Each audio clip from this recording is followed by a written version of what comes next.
The lobby of the Asterion Crown Hotel in Midtown Manhattan was designed to impress. High ceilings draped with crystal chandeliers, marble floors polished until they shone like ice, and a fountain in the center that whispered elegance with every ripple.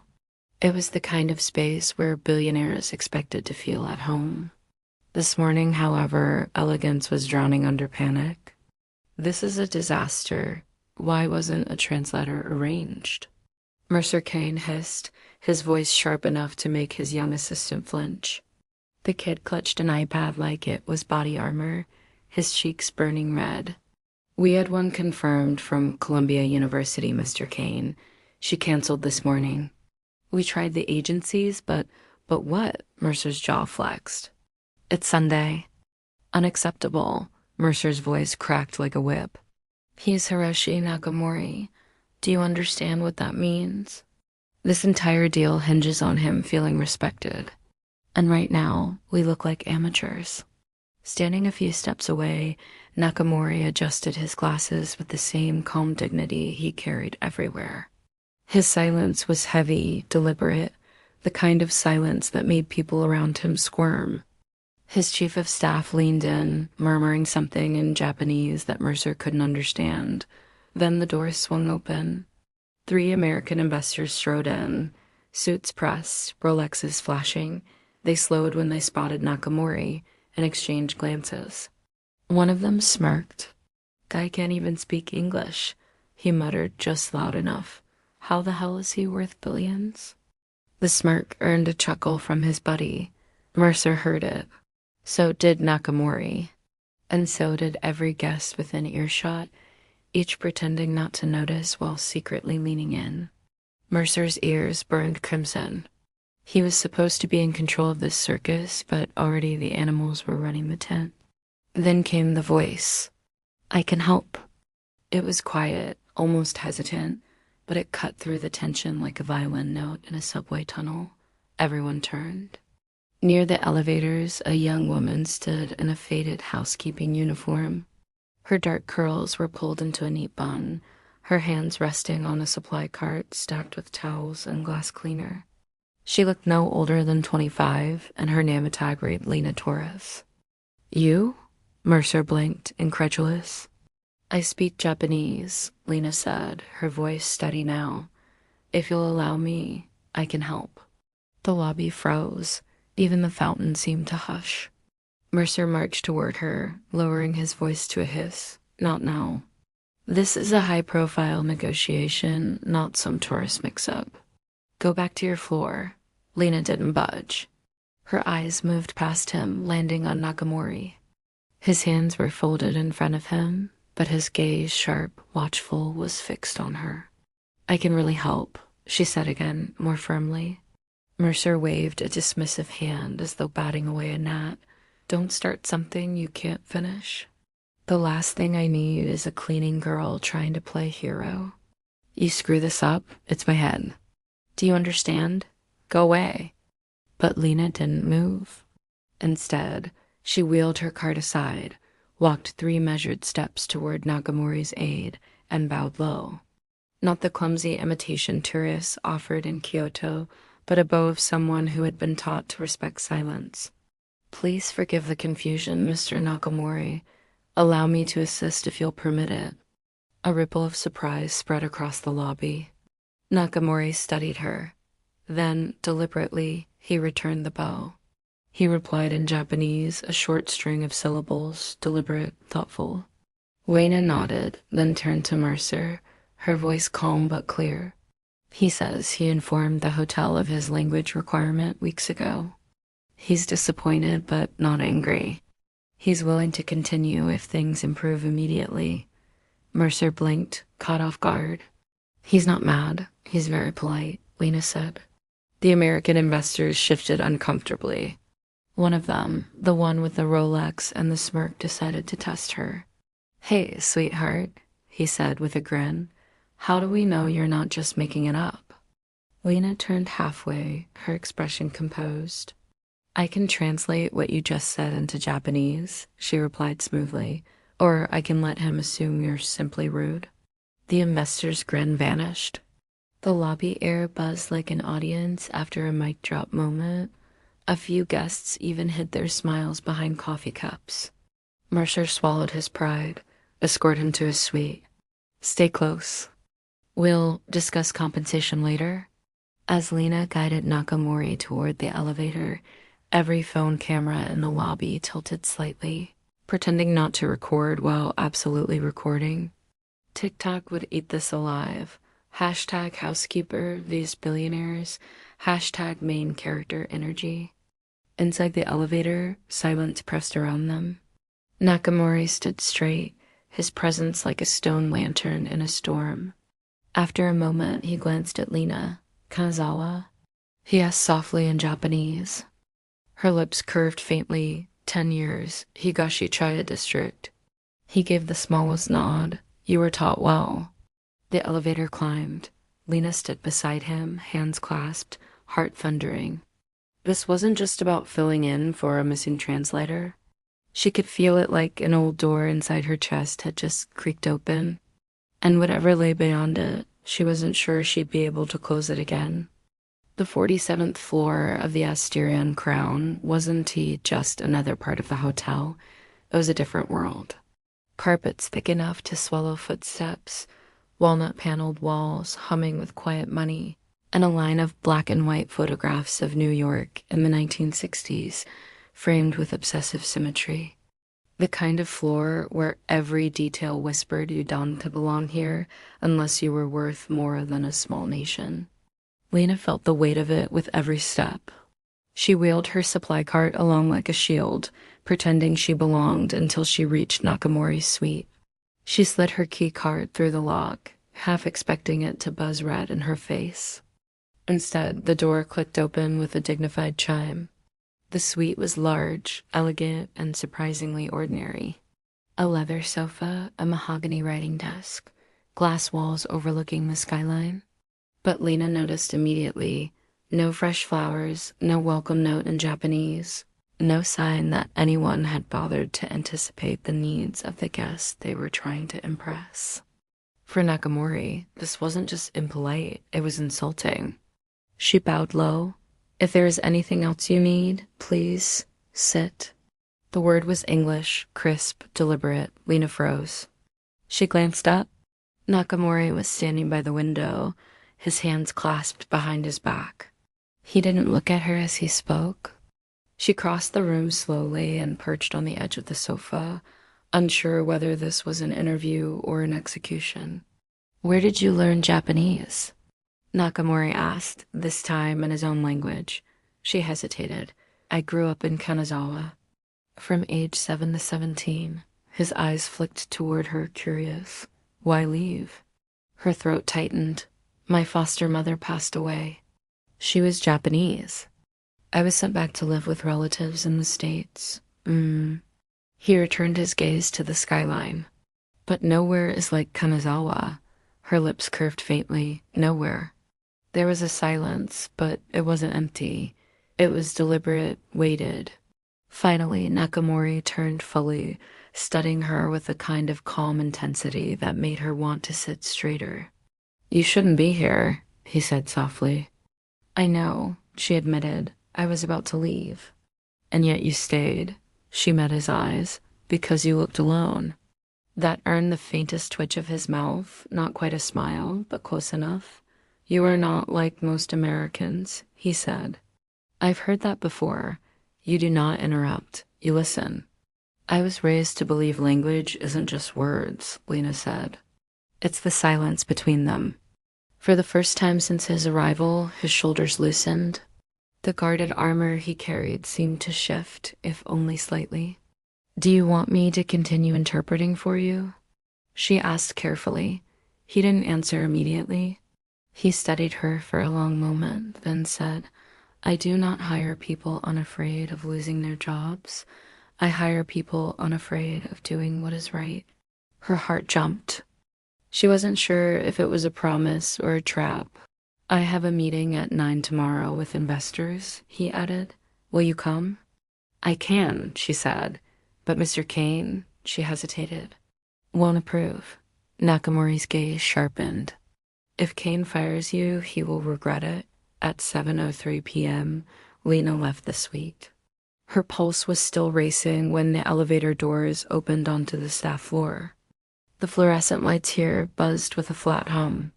The glamour of walnut and chandeliers gave way to scuffed tiles, mop buckets, and air that smelled faintly of bleach. A security guard was waiting. Kane wants you. No. No need to ask which office. She followed him down the corridor. No marble here, no art prints, just doors with numbers taped on. The guard pushed one open, and there was Kane behind his desk, arms crossed, a manila folder open in front of him. Her name was printed in bold at the top. What do you think you're doing? He snapped. Lena stayed still. I was helping Mr. Nakamori. You broke protocol, Kane barked. You accessed a restricted floor without permission? Do you think this is a heartwarming indie film? This is $100 million deal, and you are housekeeping. I know my job, Lena said quietly. Do you? Kane's voice dripped with scorn. He pulled out a printed form and slapped it onto the desk. One more step and you're terminated. Tomorrow, you report to floor 7. That's it. If I catch you anywhere near the VIP suites again, I'll have security escort you out. His eyes narrowed. And if you so much as whisper one word of Japanese to that man, you're done. Clear, clear. Good. She turned to Gal. At the door, she paused, not defiant, not dramatic, just steady. You're not the only one who understands the value of silence, Mr. Kane. The door clicked shut behind her. Upstairs, in the suite she had just left, Nakamori sat at the writing desk. A sheet of rice paper lay in front of him, black ink curling across its surface in strokes of deliberate grace. A mountain, a wave, a quiet signature of thought. Somewhere in the lines, a shape began to emerge. Trust. He had already chosen who he would listen to, whether Kane fired her tomorrow or not. Morning sunlight filtered through the service windows of the Asturian Crown staff floor, thin and pale, more obligation than blessing. At 6:57 a.m. sharp, Lena clocked in with her ID badge, the same as always, though nothing about her felt the same. Kane's warning still echoed in her mind. One word of Japanese, and you're done? She'd nodded, promised, agreed. But her pulse whispered rebellion with every step. Floor 7, that was the assignment. Linen carts, housekeeping lists, bathroom scrubbing rotations. She fell back into the rhythm of folded towels and chattering colleagues, her hands busy while her mind spun elsewhere. At 9:02 a.m., while she was scrubbing the floor of room 717's bathroom, her phone buzzed in her apron pocket. Unknown number. She stripped her gloves and answered in a whisper. Hello, Ms. Torres. A calm male voice. The cadence was Japanese. Yes. This is now Mr. Nakamori's assistant. He requests your presence in conference room A, 47th floor. Her chest tightened. I was told not to. He insists, Now said. No emotion, just fact. Now. The line clicked dead. For a long second, Lena just stared at her reflection in the bathroom mirror. Wrinkled uniform, messy ponytail, gloves hanging like wilted petals. She could almost hear Kane snarling in her ear. She washed her hands, stripped the gloves off, and bolted for the stairwell.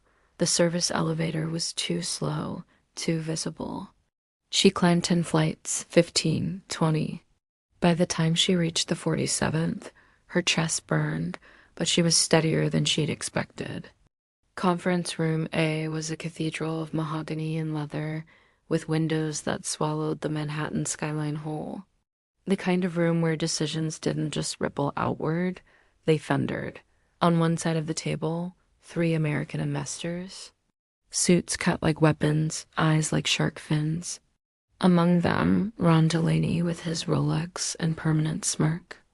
On the other, Hiroshi Nakamori, calm as ever, and now typing silently on a tablet, and then the door creaked open. Lena froze in the doorway, her breath catching, every head turned. What is she doing here? Delaney snapped. She is here to interpret, Nakamori said simply without looking up. She's housekeeping, Delaney barked. We have professionals arriving in 20 minutes. Then they will wait, Nakamori replied. Delaney half rose, voice sharp. This is a sensitive negotiation. She doesn't even have clearance.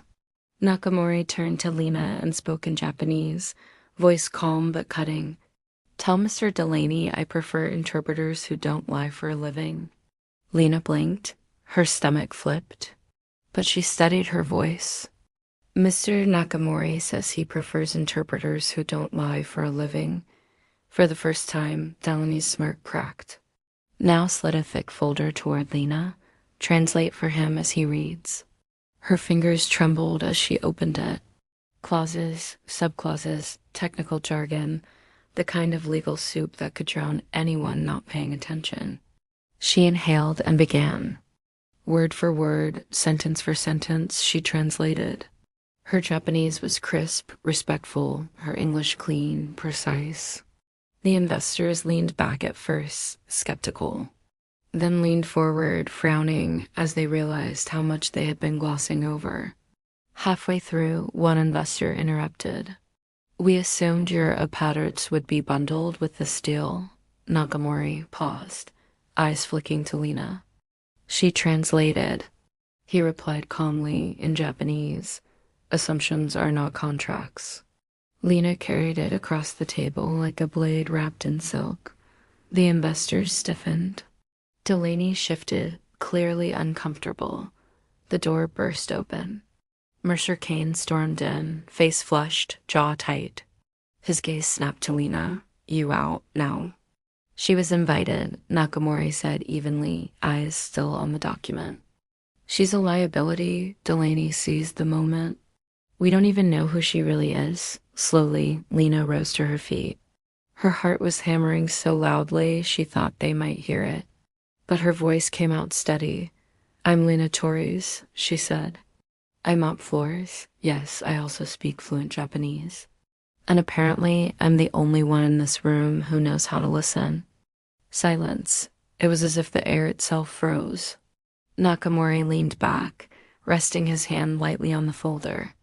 If she leaves, I leave. Mercer opened his mouth. Shut it. Looked at Delaney. Nothing. Finally, Delaney scowled. Fine, she stays. But she speaks only when spoken to. Nakamori turned his gaze to Lena. For the first time, his eyes glimmered with something almost like amusement. She gave a small, deliberate nod. She understood the rule. She also knew rules were meant to be broken at the exact right time. The meeting rolled on. Lena translated clauses about intellectual property, arbitration, non-disclosure. Her voice was steady even when her palms sweated. She corrected terms, now tried to smooth over, catching details the lawyers skipped. At 10:26 M, Nakamori closed the folder. We're done for today. The Americans stood quickly, whispering furiously as they filed out. Delaney lingered by the door just long enough to mutter under his breath, Stay in your lane. Lena didn't flinch. She looked him square in the eye. My lane just merged into yours. His scowl deepened, but he said nothing. When the door clicked shut behind them, Nakamori turned to her. You were better than I expected, he said. Thank you, she replied, though her hands were still trembling beneath the table. I have another meeting tomorrow. Higher stakes. Would you come again? She hesitated. Mr. Kane might fire me tonight.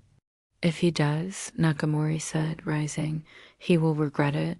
He left without another word. For a long moment, Lena sat in the quiet conference room, the hum of the city bleeding through the glass walls. She pressed her palms flat against the table, grounding herself. She had just crossed a line she could never uncross. And the strangest part? She didn't want to. The staff corridors of the Assyrian Crown had their own climate-fluorescent hums, bleach-scented air and gossip moving faster than any service elevator. By the time Lena stepped off the 47th floor express, whispers already ran like wildfire. She corrected a liar in Japanese. He smiled at her. He asked for her again. Some stories ballooned in the telling.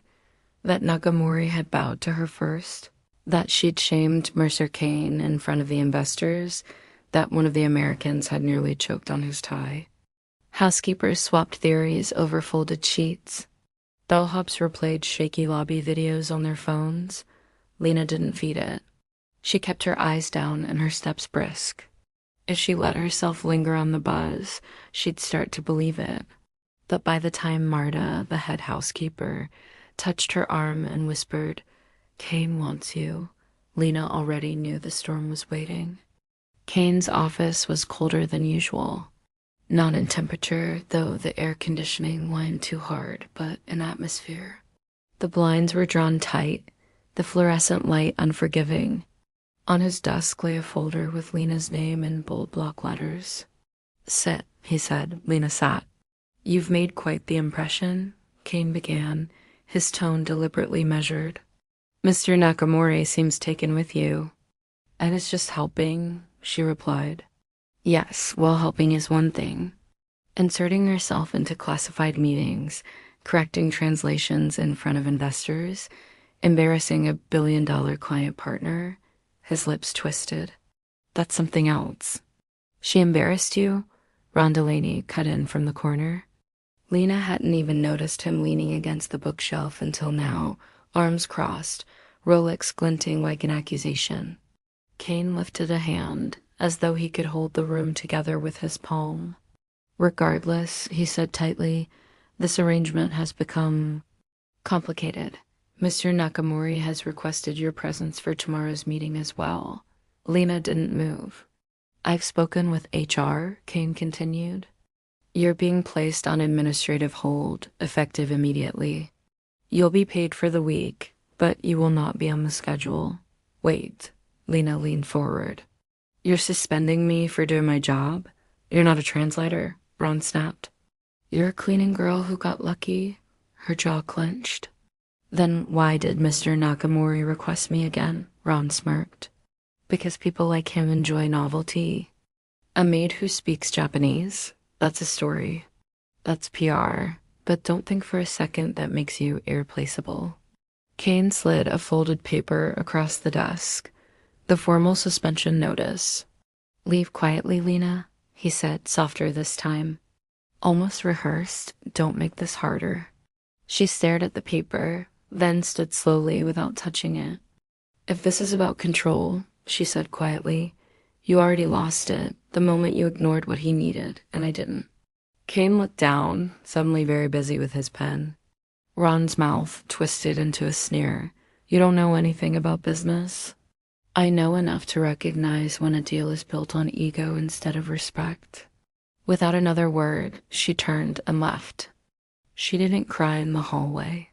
She didn't cry in the locker room as she changed out of her uniform. She didn't even cry when Marta gave her a questioning look, soft eyes filled with worry. But the moment she stepped outside into the sharp Manhattan air, the weight hit her. Kane's threat, the humiliation, the uncertainty. She wandered down the block to a small cafe she used to visit during long shifts. The barista didn't recognize her without the uniform. She ordered a black coffee, sat at the corner table, and stared at nothing. Her phone buzzed. Unknown number.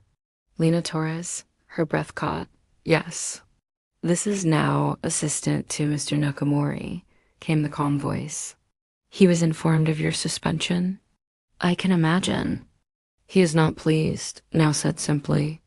Then, after a pause, "He has instructed me to ask if you would attend tomorrow's meeting regardless, as his personal guest."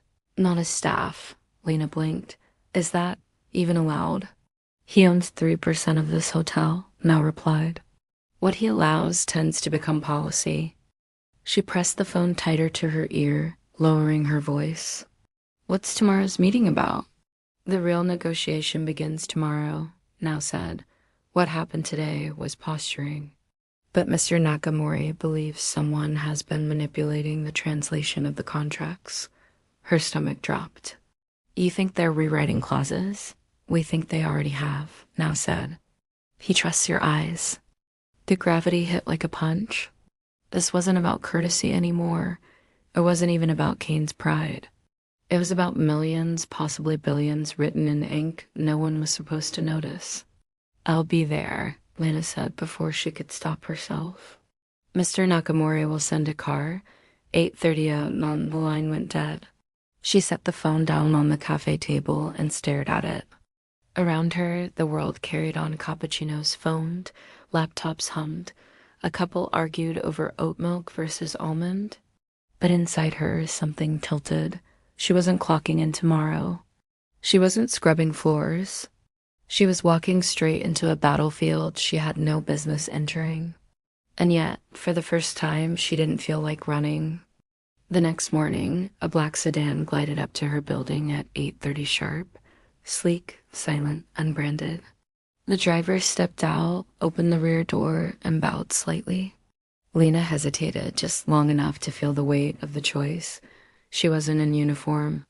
She wasn't carrying her supply cart. She wasn't even walking through the staff entrance. Today she wasn't housekeeping. Today she was something else. She slid into the car. The black sedan pulled Lena through the Manhattan morning like a shadow gliding past traffic. She sat in the back seat, palms pressed to her thighs, trying to ignore the nervous thrum in her veins.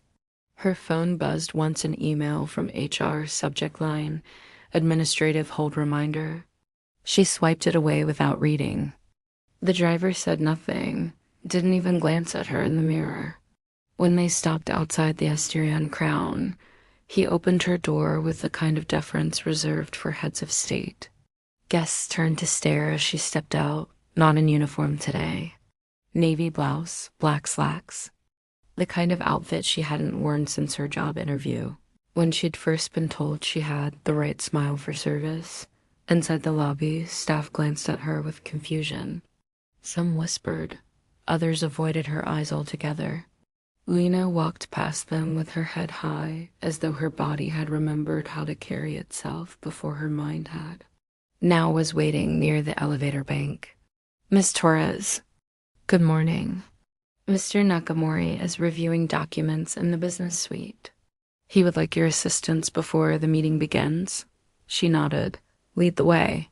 The suite wasn't a guest room, but a private office rented by executives when boardrooms weren't enough.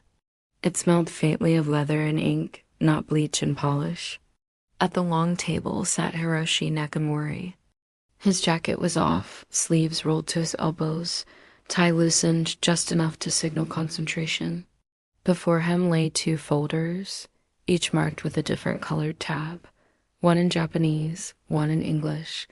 He looked up when Lena entered. "You came." "You asked," she replied. He gestured for her to sit. "Read this." She pulled the folder closer. The first 2 pages matched perfectly. Polite preambles. A recital of parties involved. Then she turned to page 3. Clause 6, in Japanese. Intellectual property rights shall remain under the sole ownership of Nakamori Innovations. In English, intellectual property rights shall be jointly managed under the operating agreement, with primary oversight by U.S. partners. Lena blinked hard. Her stomach dropped. This isn't a mistranslation. It's deliberate. Nakamori's jaw tightened barely, but enough to change the air in the room. Yes. She flipped to the next page. Another inconsistency. Clause 6.2, in Japanese. All arbitration shall be handled under Tokyo jurisdiction. In English. Arbitration jurisdiction, Delaware. Her throat tightened. 2 different legal realities hidden in plain sight. Now's face was neutral, but his voice was clipped. These documents were submitted by Mr. Delaney last Friday. Our legal team did not catch the discrepancies. Lena exhaled slowly. Her hands trembled, but she forced her voice steady. If the English version were signed, you'd lose ownership of your technology, and if a dispute arose, it would play out on their turf. They're trying to gut you from the inside. Nakamori closed the folder with deliberate care. He stood, smoothing the cuffs of his shirt as though sealing away anger in the fabric. Then he looked directly at her. "I do not need a translator today," he said. Lena's pulse spiked. "What do you need?" A witness. The word landed heavy. A witness meant risk. It meant standing in a place she was never supposed to be, seeing things she wasn't supposed to see. A witness meant no turning back. That Lena also knew what it meant to be silent. She'd lived it, carried it, folded it into laundry carts, and silence had never saved her. She met his gaze. Then a witness. For the first time since she'd met him, Nakamori's expression shifted into something unmistakable: respect. At 9:15 a.m., they entered conference room B together. The room hummed with tension before anyone spoke. Delaney sat at one end, flanked by the other investors. His suit was immaculate, his smile too polished. Mercer Kane was there too, seated stiffly, eyes flicking between Lena and his career slipping through his fingers. Now placed both folders on the table. Nakamori sat, Lena beside him. She felt the eyes burning into her uniformless presence. Now began. We will start with clause confirmation. Delaney leaned back casually. Of course. I trust everything is in order now. Nakamori slid the folders across. Clause 6, he said. Read aloud, both versions. Delaney frowned. Why? Because I asked. With a visible sigh, Delaney read the Japanese first accurate word for word. Then he picked up the English and read, Intellectual property rights shall be jointly managed under the operating agreement with primary oversight by U.S. partners. The room froze. Nakamori's gaze slid to Lena. Ms. Torres. Her voice was clear. In Japanese, the clause says all intellectual property remains the sole ownership of Nakamori Innovations. In English, it transfers control to U.S. partners. A low murmur swept the table. Delaney laughed, hollow. Drafting oversight, the language is flexible. It is not flexible, Nakamori said coldly. It is fraud. Mercer shifted in his chair, his voice strained. Surely we can clarify the language. You can clarify, Nakamori interrupted, why you thought I would not notice. Delaney's smirk faltered. Are you accusing us of deception? I am stating facts, Nakamori replied. Facts confirmed by this woman whom you tried to remove. Lena felt every eye shift to her. Her pulse roared, but she didn't back down. She met Delaney's gaze, steady. You didn't just underestimate Mr. Nakamori, she said. You underestimated someone who mops your floors. Mercer stood, desperate. We should take a break. No, Nakamori snapped. We end this now. Now set a small recording device on the table. Its red light blinked alive. This meeting is now documented. Delaney's composure cracked. You can't. I can, Nakamori said, rising. And I will. The deal is terminated. He turned to Lena. Shall we? She rose beside him, legs trembling but steady. Cameras clicked. One of the assistants had slipped out, already calling the press. The Americans whispered furiously as Nakamori and Lena walked out together. In the hallway, Nakamori paused. He turned to her, voice quieter now. You could have stayed silent. I've done that before, she said. It never helped anyone. He studied her for a long moment, then gave the smallest nod. Do you like sushi? She blinked, caught off guard. A yes. I have a reservation at Ginza Onodera tonight, he said. Join me. Consider it both a thank you and a job offer. Her lips parted. A job offer? He smiled faintly. I've learned the most valuable person in the room is usually the one no one is looking at. Now slipped a folded note into her hand before she could answer. Later, in her apartment, she opened it. Typed formal. Offer of employment as personal interpreter and liaison. Effective immediately. Beneath it, a scan line in Nakamori's handwriting. Read between the lines. Then speak the truth. Always. Lena stared at it until her hand stopped shaking. She wasn't just a housekeeper anymore. She was in the story now. And the story was only getting sharper. The morning after the Claus debacle, the Assyrian crown was buzzing like a hornet's nest. Headlines were already trickling onto finance blogs. Japanese tycoon pulls out of Manhattan deal. Contract drama at Crown Hotel boardroom. No one had the full story yet, but everyone smelled blood. Downstairs in the HR wing, Lena sat stiff in a beige plastic chair that looked like it belonged in a DMV. The fluorescent lights made her blouse feel 2 shades duller. Across from her, Claire Hastings, Director of Human Resources, flipped through a thin folder labeled Torres. Lena, her nails clicked lightly against the paper. "You've put us in a difficult position," Claire said. Lena held her tongue. Kane's words echoed. "One word of Japanese, and you're done." Claire sighed, finally meeting her eyes. "Mercer Kane has formally requested your termination, immediate." Of course he had. But Claire's voice dipped, almost conspiratorial. "He doesn't have unilateral authority, not in a situation like this. So you're suspended until we review. Administrative hold. No pay after Friday. That's convenient," Lena said quietly. Claire arched an eyebrow. "Excuse me?" "You keep me off the floor, away from Mr. Nakamori. Makes Kane happy. Looks clean on paper." Claire didn't deny it. She closed the folder with a snap. "My advice? Lay low. Let this storm pass. No one gets fired for folding towels." But storms didn't pass at the Crown. They only shifted floors. That evening, Lena found an envelope slid under her apartment door. No name, just her own written in block letters. Inside, a security photo.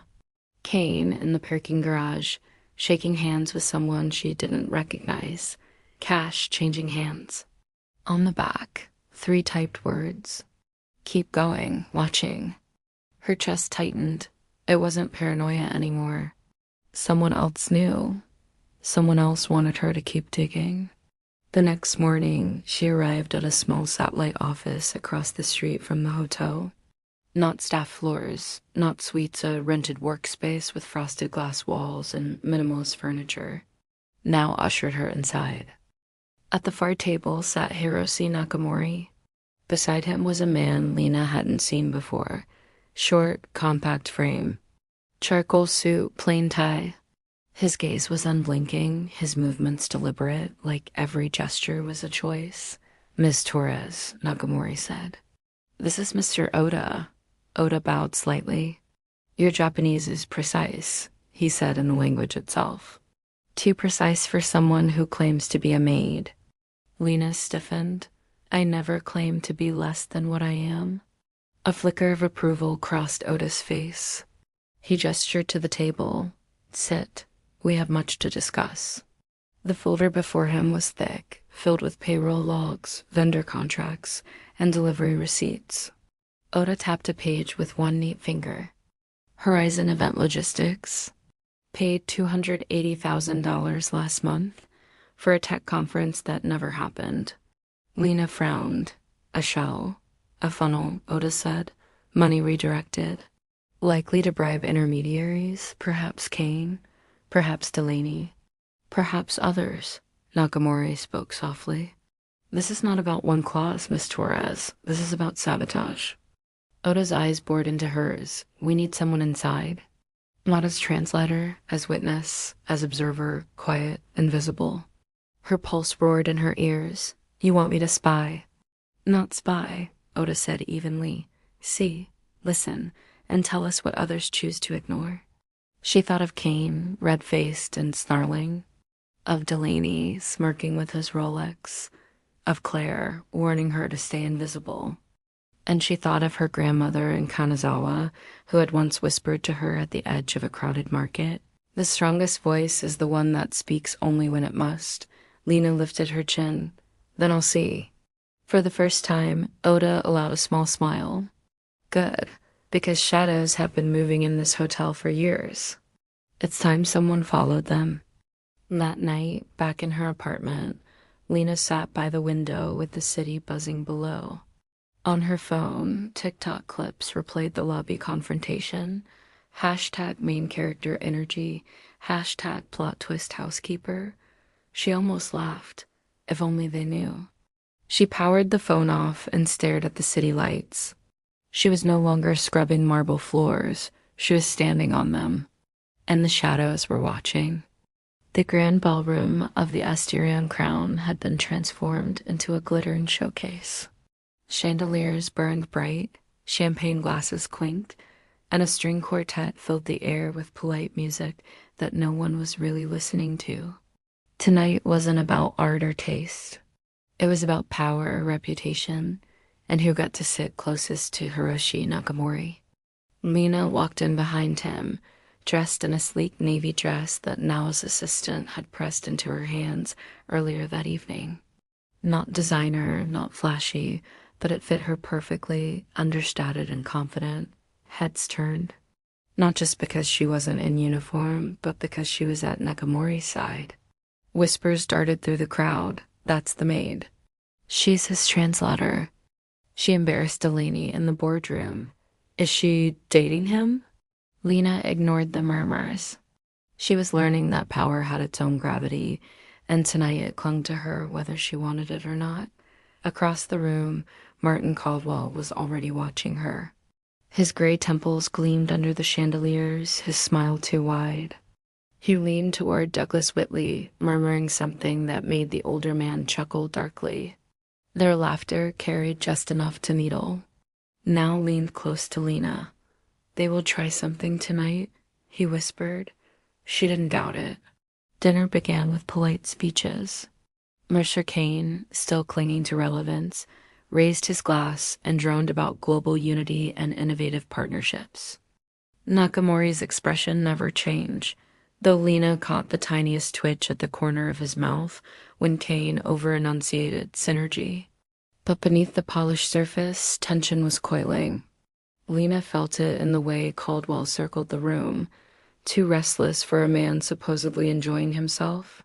She saw it in the way a nervous waiter kept glancing toward the service doors. And then, now slid his phone discreetly onto the table beside her. On the screen, a system alert. Unauthorized login detected. Ballroom service console. Her heart jumped. She whispered, "That's the kitchen access panel, isn't it?" Now nodded. Someone's on the network.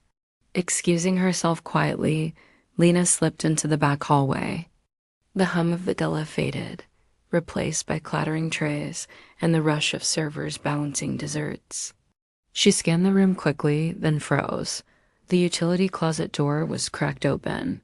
A faint blue glow spilled out. She pushed the door wider. Inside, a man crouched in front of the old access panel, laptop balanced on a crate. His fingers flew over the keyboard. Lena's breath caught. She recognized him, one of Caldwell's junior assistants, always hovering at his elbow during investor briefings. He looked up, startled, eyes wide. "What are you doing?" Lena demanded. The man stammered, I'm just checking temperature controls." "Put it down," she said sharply. Before he could move, Nakamori appeared in the doorway, flanked by two of his own quiet security agents. He didn't raise his voice. He didn't need to. "You've just made a very expensive mistake," Nakamori said. The assistant's face collapsed. "It wasn't me. Caldwell told me to." The rest was cut off as the agents pulled him to his feet and escorted him out. Back in the ballroom, guests sipped wine and laughed, oblivious to the fire that had just been smothered behind the scenes. Nakamori returned to his seat, calm as ever, as if nothing had happened. Lena sat beside him, her pulse still racing. She leaned close. "You think Caldwell was trying to steal files?" "No," Nakamori said softly. "He was planting something. Evidence. A ghost in the system. So when they accuse me tomorrow, they can say they caught me." Her stomach turned.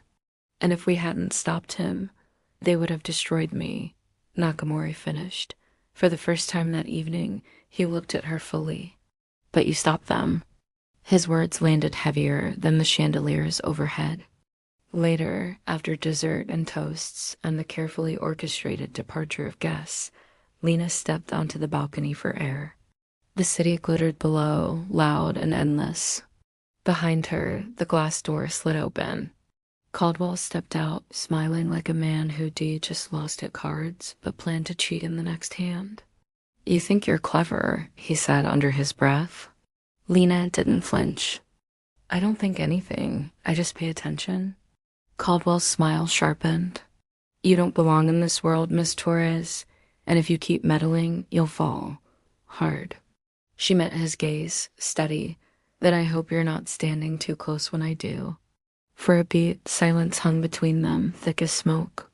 Then Claire Hastings, head of HR, appeared at the doorway. Everything all right out here? Caldwell's smile didn't waver, but his eyes cooled. Of course, he said. He slipped back inside without another word. Claire studied Lena for a long moment. You realize you've just stepped into a war. I know, Lena whispered. Good, Claire said. Then at least you're not walking blind. That night in her modest apartment, Lena sat by the window with the origami crane Nakamori had folded for her earlier in the week. She turned it gently between her fingers, the paper soft from use. Her phone buzzed, an email from an encrypted address. Subject line, pull the thread. Attachment, payroll logs. Vendor contracts. Week of July 14th. Her chest tightened.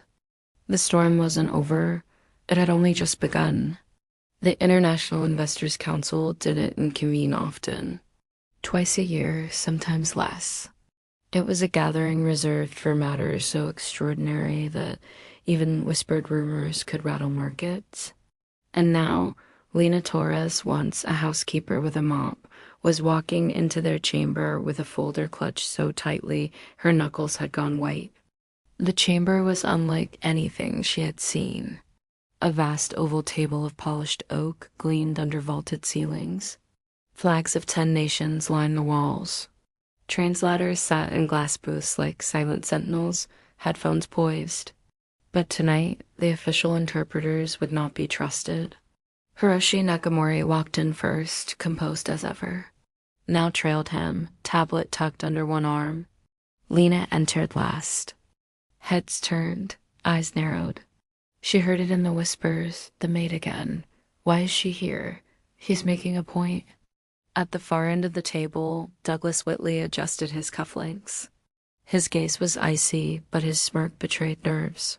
Beside him sat Caldwell, stiff but trying to project calm.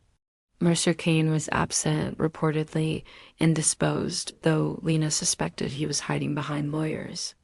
The chairman of the council, Mr. Hashimoto from Osaka, tapped his gavel once. The room hushed. Mr. Nakamori has requested an extraordinary review, Hashimoto said. We will hear him.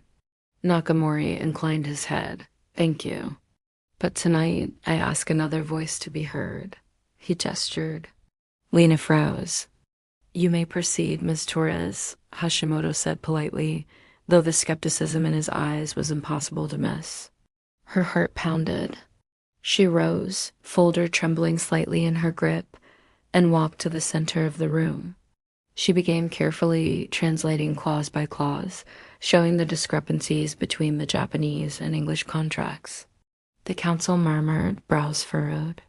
Then she laid out the payroll logs, the vendor contracts, the payments to Horizon Event Logistics. And then she read aloud the email Oda had unearthed. The girl is a problem.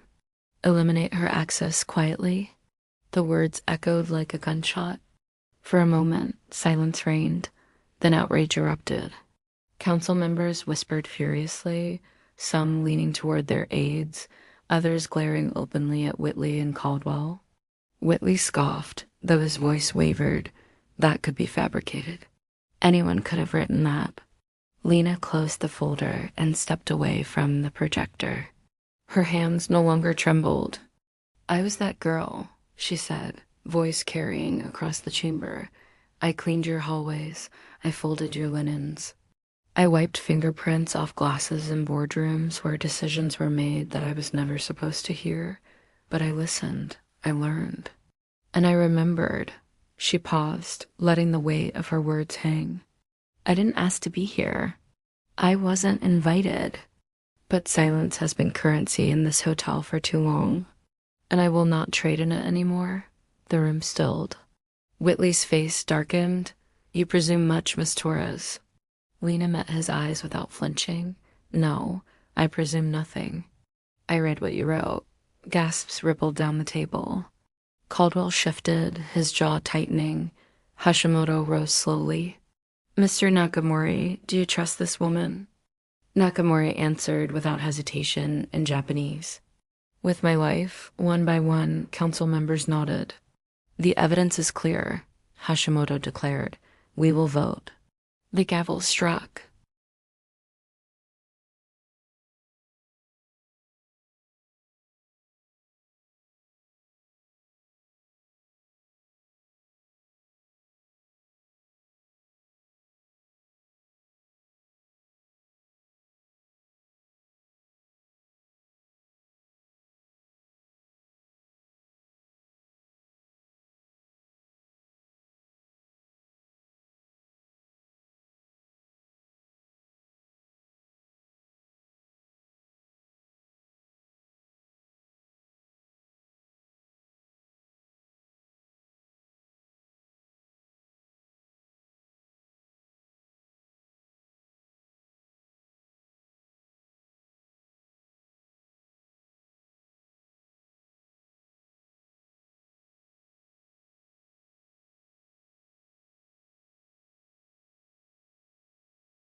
For the first time, she didn't feel invisible, and that terrified her almost as much as it thrilled her. Verdicts rarely come fast in federal court, but this one landed like a gavel strike on stone. After weeks of testimony, after Lena's voice had carried across headlines and dinner tables alike, the jury returned. Guilty. On all counts. Fraud, conspiracy, and corporate sabotage. Douglas Whitley sat stone-faced as the judge read the sentences aloud. Caldwell's resignation had already been forced. Kane had slipped into silence, on medical leave, though everyone knew his career was over. Ryvron Technologies stock plummeted like a stone tossed into black water, but Lena didn't cheer. She didn't even smile. She sat in the gallery, hands folded, the weight of it all pressing into her chest. Justice wasn't joy, it was relief. And relief was heavy. That night, in a quiet restaurant on the 44th floor of a glass tower overlooking the river, Hiroshi Nakamori raised a glass of sack. Only he, Lena, Oda, and Claire Hastings sat at the table. No press, no sharks. Just those who had chosen to stand when others folded. To legacy, Nakamori said, not built on power, but on principle. Lena clinked glasses softly. And to not confusing the two, they drank. For a while, silence settled in comfortably, like a well-worn coat. Then Nakamori slid a sealed envelope across the table. "What's this?" Lena asked. "An offer," he said simply. She opened it. Her breath caught. Letterhead. Her name. Senior Executive Director of Integrity and Cultural Intelligence, Nakamori Global. Her throat tightened. I can't accept this." "You can," Nakamori said. "You should." "But I'm not—" "You are," Oda interrupted quietly. "Because you already do the work of integrity, the title simply makes it official." Claire leaned forward. "And if you don't accept, they'll go right back to business as usual. Men like Whitley aren't the disease, they're the symptom. The system will swallow this whole unless someone like you stays visible." Lena stared at the paper. The words blurred with sudden tears. "There's one condition," she whispered. Nakamori raised an eyebrow. "Name it." "You fund an independent foundation," she said. "For people like me, from kitchens, laundry rooms, janitor closets. People who know what silence costs. Train them, empower them. Let them speak before they're erased." For the first time that evening, Nakamori smiled. Not faint, not guarded full. "Already in motion," he said. "We've named it the Foster Initiative." Lena's eyes widened. "You used my family name?" "Legacy," he said again, softly. "Not just mine, yours." The following month, the Foster Initiative was announced publicly. Its mission, to identify overlooked workers across industries, train them in language, leadership, and ethics, and place them in positions of influence. Critics called it a vanity project. Cynics called it PR, but Lena knew better. Because when she visited the first pilot program, held not in a skyscraper, but in a converted community center, she saw faces she recognized. The dishwasher who once whispered dreams of college, the security guard who memorized contracts left on desks, the night shift janitor who'd written poems on scraps of hotel stationery. They weren't invisible anymore. Back at the Asterion Crown, Lena walked through the lobby not with a cart, not with a mob, but with a badge clipped to her blazer. Staff stepped aside, eyes wide. Some smiled, some whispered, but none ignored her. She paused near the linen room. Marcia, the elderly housekeeper who had once covered her shifts, looked up from folding towels. "Girl," Marcia said, shaking her head, "look at you now." Lena smiled. "I'm still me." "Maybe," Marcia said. "But now they gotta listen when you talk." One evening, alone in her apartment, Lena pulled out the origami crane Nakamori had given her weeks before. The folds were soft, edges worn. She set it beside a new object on her desk, a plaque reading Foster Initiative, founding director. Her phone buzzed. A message from her younger brother. "Grandma says you're rewriting the story for all of us." Lena looked out the window at the skyline, glowing against the night. For once, it didn't feel like a fortress she'd never enter. It felt like a stage. And she finally had a microphone. The Foster Initiative launched like a spark in dry grass. Within weeks of its announcement, applications poured in from across the country dishwashers. Bus drivers, warehouse clerks, secretaries. People who had been overlooked for decades suddenly saw a doorway, and they were running toward it. But sparks attract wind. And in the skyscraper shadows of New York, not everyone was clapping. One late night, Lena sat in the initiative's temporary office, a modest floor borrowed from Nakamori Global. Papers cluttered her desk, proposals, outreach plans, interview transcripts. She rubbed her temples, exhausted, when Claire Hastings appeared in the doorway with 2 takeout boxes. "You didn't eat dinner," Claire said, setting them down. "I didn't notice," Lena admitted. "You're going to burn out before this thing even gets off the ground." Lena smiled faintly. "I thought that was the point.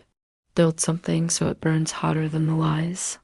Claire studied her for a moment. "You know, they're not going to take this lying down, right?"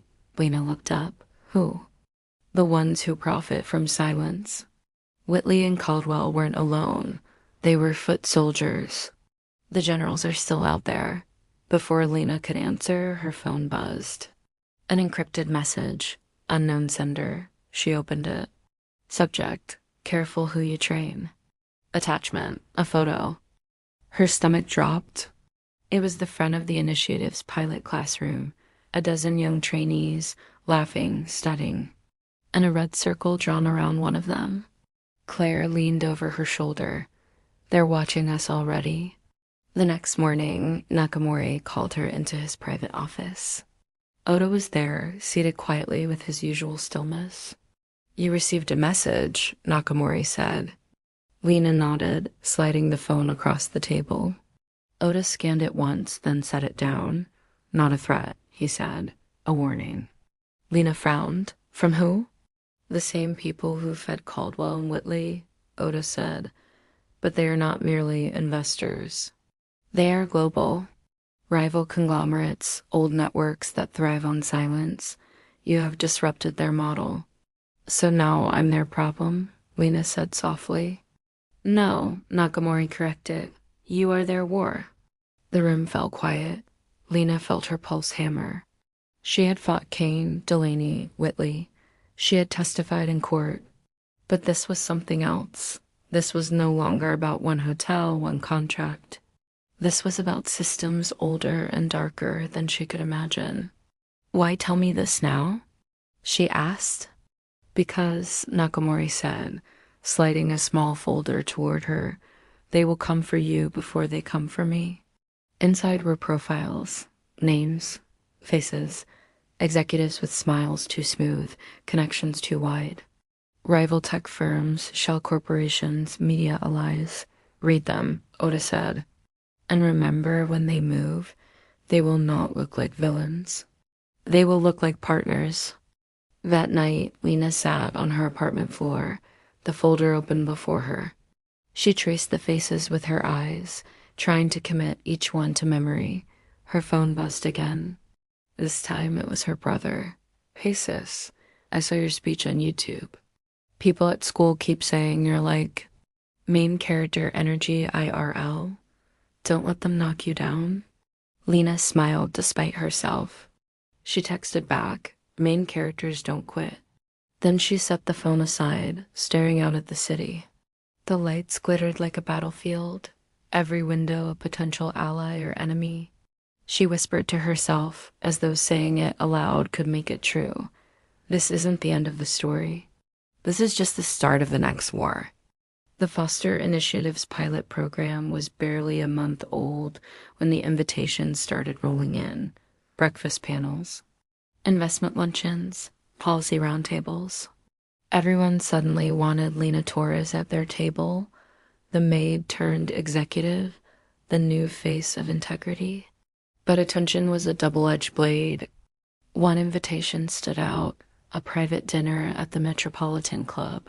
Hosted by the Hawthorne Consortium, a group of old money financiers who prided themselves on guiding ethical innovation.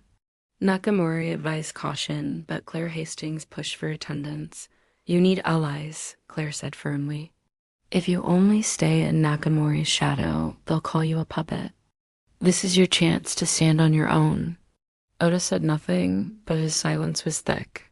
The dining room was gilded with chandeliers and velvet drapes. 12 people sat around a mahogany table, their smiles polished as their cufflinks. At the head was Victor Hawthorne, a man whose handshake felt like ice wrapped in velvet. "Miss Torres," Hawthorne said warmly. "We followed your story closely. Remarkable, inspiring. We believe your initiative has great potential if it's guided properly."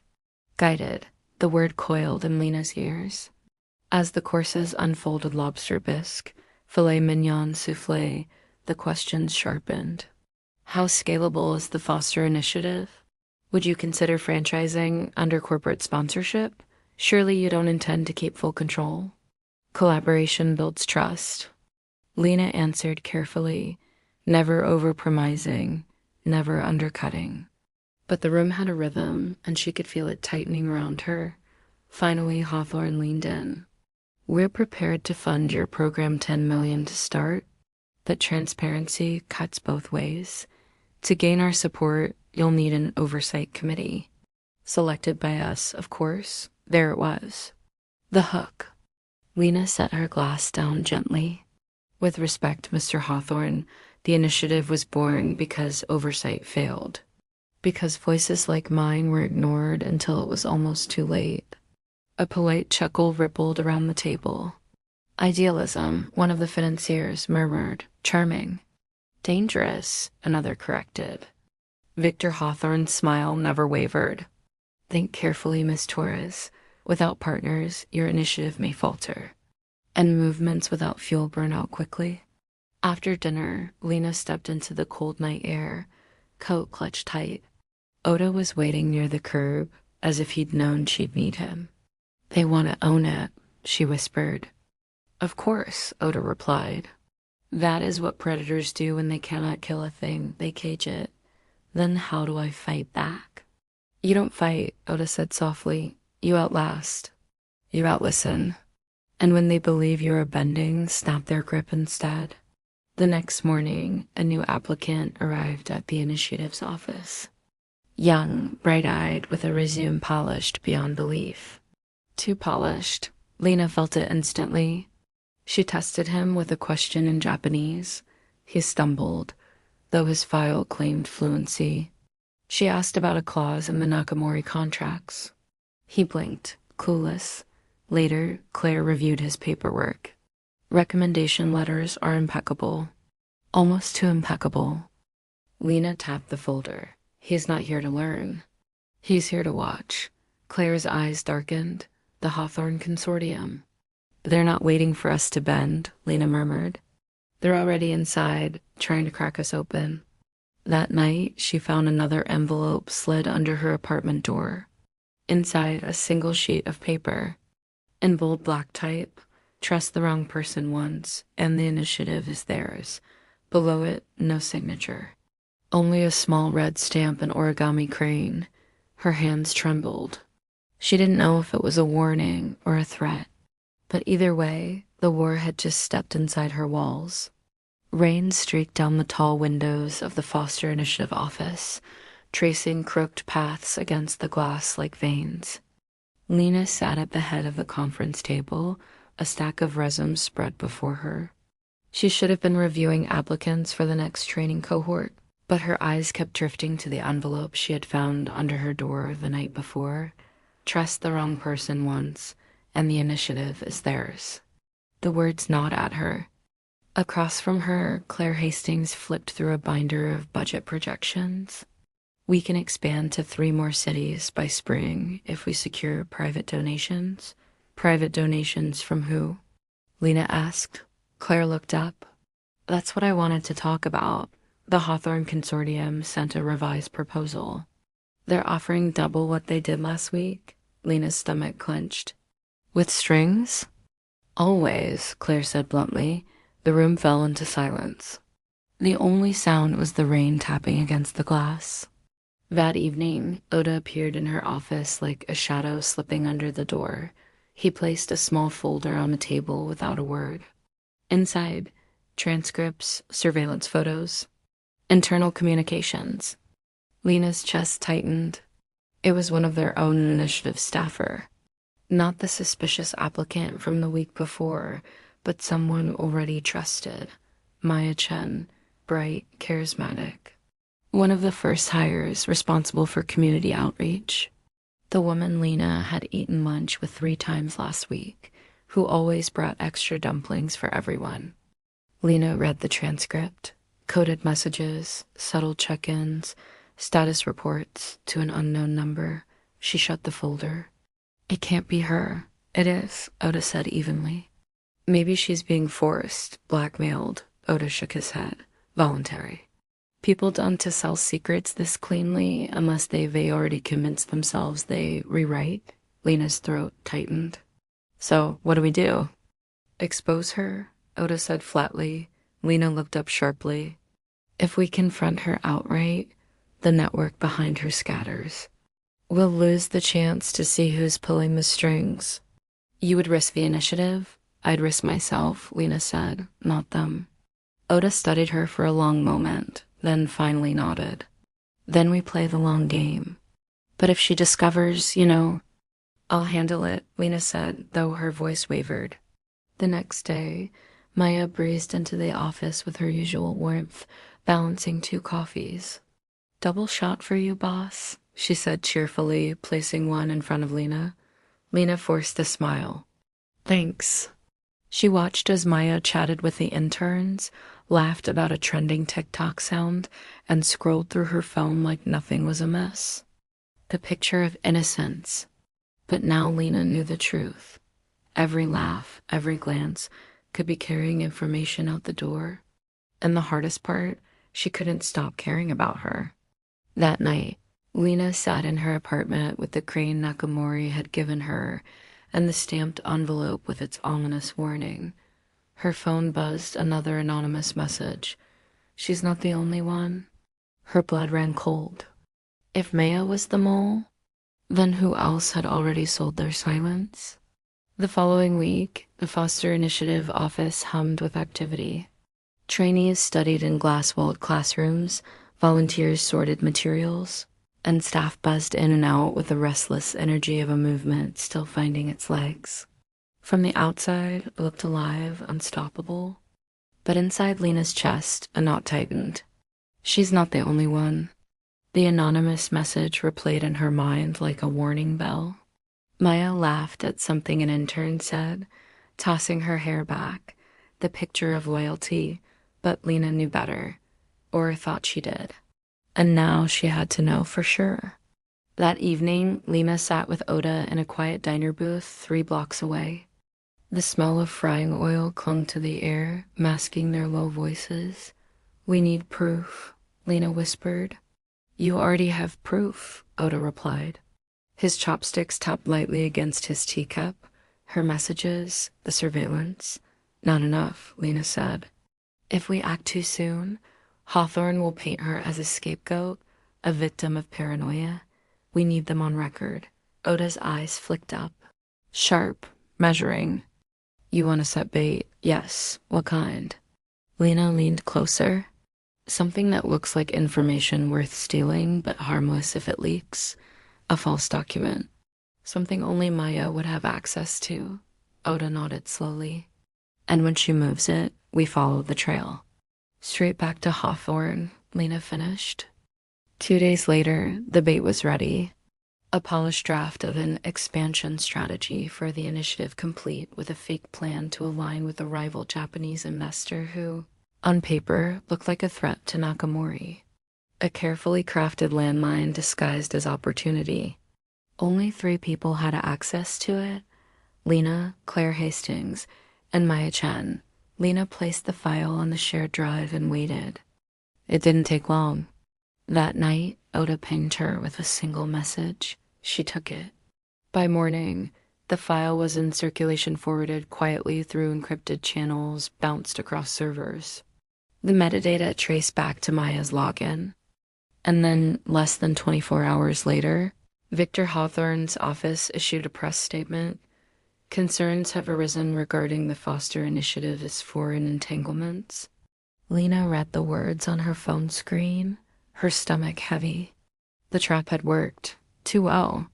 In the office, Maya approached her desk, smile bright, holding 2 coffees. Morning, boss? Rough night? You look like you haven't slept. Lena forced herself to meet her eyes. Didn't sleep much, she admitted. Well, you should. The world's watching you now, Maya said, almost kindly. Then she winked and set the coffee down. The cup felt heavier than lead in Lena's hand. That evening, in Nakamori's private suite, Lena laid the evidence on the table. The metadata, the file trail, the press release. It's her, she said softly. No doubt now. Claire's face tightened. She's been feeding them since the start. God, Lena. She sat across from me every day. Nakamori's expression was unreadable, but his voice was calm. Then the question becomes, do we cut her off now or let her keep carrying messages we control? Lena's pulse quickened. Use her as a channel? Oda finally spoke, his voice like stone. A mole can be dangerous, but a double can be priceless. The room fell silent. Lena stared at the crane on Nakamori's desk. To expose Maya now would be justice. To let her play the game longer might expose Hawthorne completely. Either way, trust was no longer an option, only strategy. The choice wasn't easy. Lena stared at the folder on Nakamori's desk. The evidence against Maya spread open like a wound. Justice demanded she cut Maya out immediately. Strategy whispered something different. If we turn her now, Lena said slowly, we feed Hawthorne curated truths. We lead them down a path we control. Claire shifted uneasily. That's a dangerous game, Lena. One slip and they'll own everything. Oda's gaze never wavered. It is dangerous. But so is letting her run unchecked. Double or nothing. The trap was set. Lena met Maya for lunch at a small cafe across from the initiative's office. Rain streaked the windows, soft and steady. You've been distracted, Maya said casually, sipping her latte. Maybe I've just got too much on my plate, Lena replied. She leaned in. Or maybe I've realized the board isn't as unified as it seems. They're already asking if Nakamori is really committed to the initiative long term. Maya froze, just briefly, before covering it with a laugh. Politics. What else is new? But Lena had seen the crack. She pressed on. If someone wanted leverage against him, now would be the time. If the wrong clause slipped into the wrong document, it could all unravel. She slid a USB drive across the table. Confidential. Draft board notes. Read them if you want. But don't say I didn't warn you. Maya's fingers hesitated on the drive before she tucked it into her purse. That hesitation told Lena everything. By midnight, Oda's trace confirmed it. The file had traveled through Hawthorne's servers within hours. Their bait had been swallowed whole. Lena stood in Nakamori's suite as Oda mapped the data trail across a glowing screen. They think the board is fracturing, Oda said. They'll move to exploit it? Good, Nakamori murmured. Let them. Lena folded her arms, trying to steady her nerves. We've turned Maya into a channel. But what happens when they realize we're feeding them poison? Then, Oda said simply, they will panic. And people in power always make mistakes when they panic. The next day, Maya walked into the office, smile bright as ever. She placed a coffee on Lena's desk. Double shot, like always. Lena forced herself to smile back. Thanks. But now, every word between them was layered. A conversation and a counter-conversation. Maya thought she was manipulating. Lena knew she was being watched. The balance of power had shifted. That evening, Lena stood on the balcony of her apartment, the city humming below. She held the origami crane between her fingers, fragile and strong, all at once. She whispered to herself, double or nothing. And for the first time, she felt ready to gamble. Because silence wasn't her shield anymore. It was her weapon. The war with Hawthorne came to a head faster than anyone expected. Within weeks of the leaked draft Lena had planted, the consortium moved aggressively, trying to split Nakamori's board and discredit the Foster Initiative. They staged press briefings, fed stories to tabloids, even orchestrated fake whistleblowers. But every move they made was based on poisoned information that Lena had designed. When the council finally convened to address the chaos, Nakamori sat silent, calm as a mountain. Lena stood and revealed the truth. Every false document, every planted rumor, every supposed fracture had originated from Hawthorne's spies, including Maya Chen. Gasps rippled through the chamber. Maya, sitting near the back, dropped her head in shame. She hadn't expected to be turned into a pawn, and the realization broke something in her. Victor Hawthorne tried to object, but Lena's voice cut through the noise. You tried to buy silence. You tried to erase voices, but you forgot something. We've been listening longer than you've been speaking. And then Oda placed the final piece of evidence on the table, a recording of Hawthorne's own lieutenant acknowledging their plan to infiltrate the initiative. The council voted. Hawthorne's influence was stripped. The initiative was protected, and Lena had not only survived the war, she had redefined the battlefield. Months later, the Foster Initiative headquarters bustled with life. Trainees studied languages, negotiation, and ethics. Former janitors, waitresses, and clerks now practiced speeches before mirrors, their voices strong. Lena walked the halls not as a maid, not even just as a director, but as a builder of futures. On her office wall hung 2 frames, the original origami crane Nakamori had given her, and the letter that named her Senior Executive Director of Integrity and Cultural Intelligence. Maya Chen had quietly left the city, her betrayal never splashed across headlines. Lena insisted on it. People can break, she told Claire, but they can also be forgiven. Justice isn't revenge. One afternoon, Lena returned to her old high school. She stood in the same auditorium she had once cleaned as part of a janitorial program. Now she was there as a guest speaker. You won't always be invited into the rooms where decisions are made, she told the graduating class. But that doesn't mean you don't belong there. Silence is not weakness, silence is space. And you decide whether to fill it with fear or with truth. The students rose in applause. Some wiped tears, others lifted their phones to capture the moment. Later, in the quiet of the empty hall, Lena ran her hand over the wooden podium. She whispered, not for the students, not for Nakamori, not even for her grandmother, just for herself. I was invisible, now I'm not, and I'll make sure no one else has to be. Outside, the city roared on, restless as ever. But Lena Torres walked into it with steady steps, her voice finally her own. And this time, the world was listening.